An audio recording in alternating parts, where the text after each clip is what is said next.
રાજ્યમાં ચાલી રહેલ સ્થાનિક સ્વરાજ સંસ્થાઓની ચૂંટણી દરમિયાન કચ્છ જિલ્લામાં મતદારોમાં ઉત્સાહપૂર્ણ માહોલ જોવા મળ્યો હતો। સવારે 7 વાગ્યાથી જ શરૂ થયેલ મતદાન સાંજે 6 વાગ્યા સુધી શાંતિપૂર્ણ રીતે પૂર્ણ થયું હતું। કચ્છની વિવિધ નગરપાલિકા અને મહાનગરપાલિકાઓમાં નોંધાયેલ મતદાન ટકાવારી મુજબ મુન્દ્રા બારોઈ નગરપાલિકા સૌથી આગળ રહી હતી। મુન્દ્રા બારોઈ નગરપાલિકા વોર્ડ નંબર 1 માં 67.34% મતદાન નોંધાયું હતું, તો વોર્ડ 2 માં 62.37% મતદાન નોંધાયું। વોર્ડ 3 ની જો વાત કરવામાં આવે તો 72.74% મતદાન નોંધાયું હતું। મુન્દ્રા બારોઈ નગરપાલિકામાં કુલ 75.3% મતદાન નોંધાયું હતું।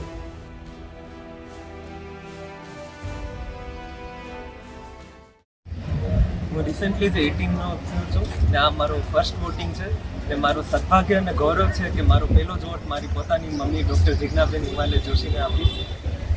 ચારે કમળ ખીલશે, મારું મત ભાજપ। અને અમને વિશ્વાસ છે કે ખોબે ને ખોબા અમને વોટ મળશે અને જંગી બહુમતીથી વિજય થશે અમારી પેનલ ચારે ચાર અને કમળ જરૂર ખીલશે।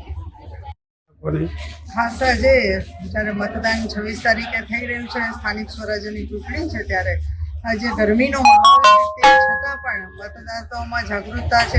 ઘરથી લોકો નીકળી રહ્યા છે, સ્વયંનું વોટિંગ કરી રહ્યા છે અને અમે પોતે પણ ઉમેદવાર છીએ છતાં પણ અમે પણ વહેલેસર વોટિંગ કરી રહ્યા છીએ। આયરો અમારું મતદાન અને અમારું મતદાન રાષ્ટ્રના હિતને, અમારું મતદાન વિકાસને, તો આપની સમક્ષ અમે પણ વોટિંગ કરી આવ્યા છીએ। તો એવી જ રીતે હજી પણ હું મતદાતાઓ જે કરે છે એમને પણ કહીશ કે વહેલેસર મતદાન કરીએ, કારણ કે મતદાન કરવું એ પણ આપણો અધિકાર છે। તો આપણા અધિકારને ન ગુમાવી અને વહેલેસર મતદાન કરીએ। અને ખાસ મુન્દ્રા બારોઈ નગરપાલિકા જે ભારતીય જનતા પાર્ટીની નગરપાલિકા બની રહી છે, ભવ્યથી ભવ્ય 28 બેઠકો પર જીત થઈ રહી છે।